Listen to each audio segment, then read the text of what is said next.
Hi, my name's Lily Tittle.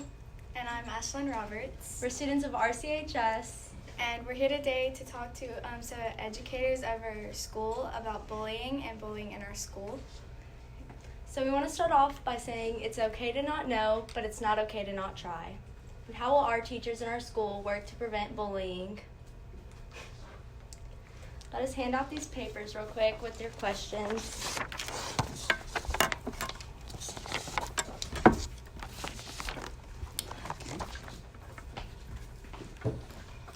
To start off, we want to ask you, what did the beginning quote mean to you?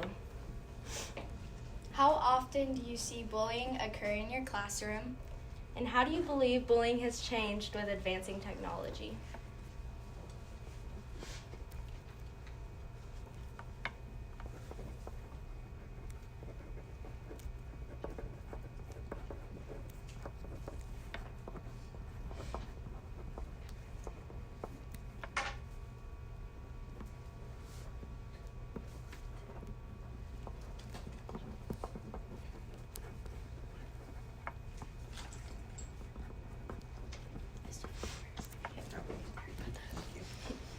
While you continue to jot down your answers, afterwards we'll need a volunteer.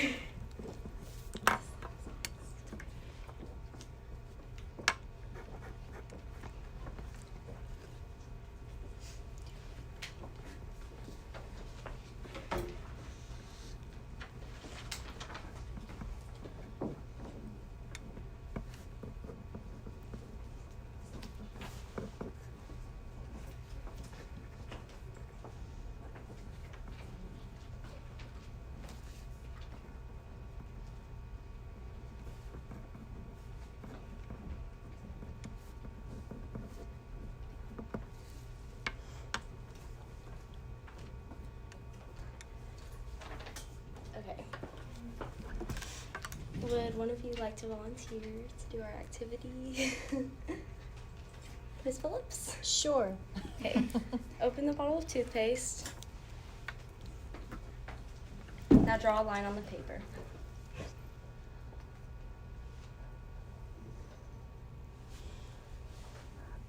Now try to put it back in. I don't think that I can. You can't, right? Right, Yeah, I see, can't. do that? That You shows how can. bullying affects others and that you can't take back what actions or words you do. Right. That's how it affects the students in our school. Turns out I couldn't either. No. Let's start off with some statistics. So between 1 in 4 students and 1 in 3 U.S. students say they have been bullied at school. Others have been cyberbullied. 70.6% young people say that they have seen bullying. 70.4% of school staff have witnessed bullying. An adult is notified in less than half, and only 40% of bullying incidents. From a teacher's point of view, we asked a few teachers about their perspectives on bullying and how they see it in their classrooms. Wes Davis has been teaching for 10 years now. He explained that it may be harder to identify bullying in the classroom. Most kids know to be more discreet when in front of a teacher, or just not to do it at all. So high school teachers only see their students for an eighth of their day. So that makes it harder to notice these ongoing patterns. Another teacher we interviewed was Miss Angelina Aldridge, and she has been teaching at RCHS for 10 years. She said that one aspect that makes it harder for her is that she sees the best in all of her students and believes that they are doing what is right. It is harder for her to notice and address these types of issues until they are brought to her attention, which students often don't do. Most kids will not seek help on their own, making it even more important to recognize the signs that someone is being bullied or bullying someone else. Signs that a child is being bullied. So not every child being bullied will show signs, but many do. And declining grades, loss of interest in work, changes in eating habits such as skipping lunch, sudden loss of friends, avoidance of social situations such as group projects, along with being really tired, being really down, and seeming restless are some signs that a kid is being bullied.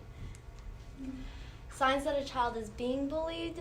Being a bully may include aggressive actions. They may get into arguments and physical fights easily. They may have a lot of disciplinary problems. They'll blame others consistently and worry about their reputation, or may be irresponsible or inconsiderate of others. Using labels, so it is very important to avoid using labels in bullying situations.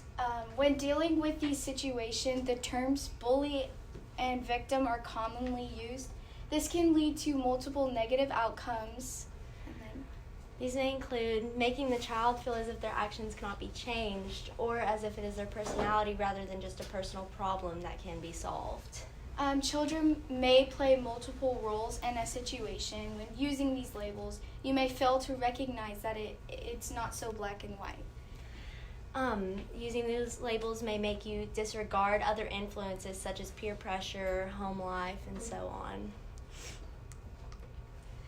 Effects of bullying. So kids who are bullied, kids who they may feel depressed or lonely after. They may not put forth effort in like work or activities they enjoy, and these kids may not enjoy like going to school, or they may have mental health issues such as anxiety or depression from bullying.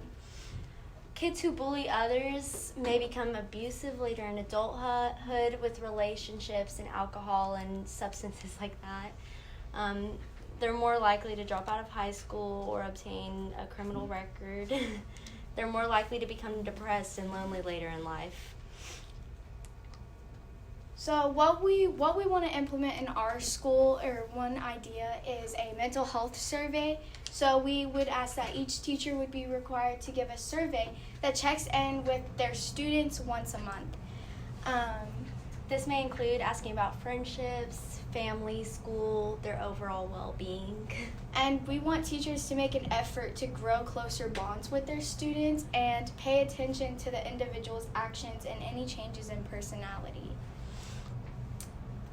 So for our final questions, you also have them written down on that sheet. We want to revisit that first quote that says, "It's okay to not know, but it's not okay to not try." What does this quote mean to you now? And then, how do you plan to incorporate this information into your classroom routine? And what did you take away from this presentation?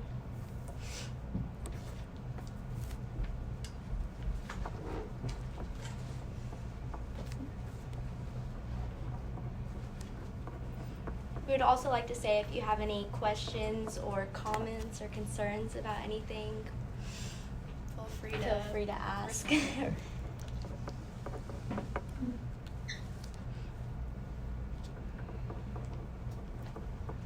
So when you say that you're going to have teachers incorporate a survey, a monthly survey, what does that look like? Would it be for all of their students or just certain ones each month? Yes, for all of their students. I think it's important just to give everybody the opportunity to be able to express themselves maybe in the smallest way. Right. Maybe that's like their one point where they reach out to a teacher. Right. Just by maybe if you realize that they put a 1 instead of a 5 on the family section, then they're obviously not doing so well in that aspect, and it may help for you to come up and ask them personally, because it can be hard to start those conversations with somebody whenever you're having your own issues. Right. What kind of questions would you put on the survey? That can depend on from teacher to teacher. They could probably do that, but I would probably say just basically asking overall, like, how is your family life? How is your home life? Are you stressed? Are you depressed? How are your friendships doing well right now on a scale of 1 to 5? Stuff like that in general. Yeah. No, that's a wonderful idea. Yeah, and it's kind of just something where a student doesn't feel like they're having to give their whole life story in one little thing. Right. But they're not opening up too much if they're uncomfortable in that way. But it may be just a little step for them. I know one thing that I did last year was I just had a sheet that said, I'm good, I'm okay, or I need to talk. Yeah. And they just stuck their name on a sticky note and went up and put their name. Yeah. And this would be very good. private because, obviously, like, that's how rumors are going around. Absolutely. Very keep tight, Yeah. Yeah, they would write their name on the back, Mhm. so then nobody actually saw their name, and then I would go up and. That's smart. Mhm.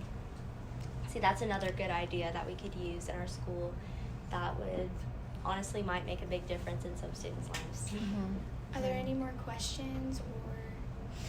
I just think sometimes we don't take that time, like you said, to really get to know our students and where they're at. So that's a good idea to kind of prevent bullying because we never know what's going on with Yeah. them. Or maybe even, I know as a student, sometimes you may feel like you're closer to a teacher and you enjoy a teacher more, Mhm. but and like they know you, but then whenever something is actually wrong, you feel like they don't notice, and it's kind of upsetting whenever Mhm. you feel like your teacher isn't paying attention to you and you see them every day. Right.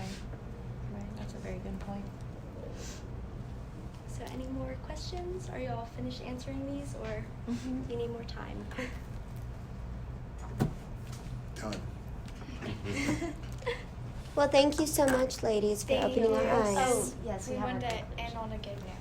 So, As a teacher, it may be hard to identify when a student is being bullied or bullying others. So it is important to be aware of these signs and how the students are interacting with others daily to further prevent these issues. bonding with your students and creating a safe environment can make a huge difference in our school's atmosphere. So thank y'all so Thank much you for for your time. listening. Thank Yeah, you. Thank you.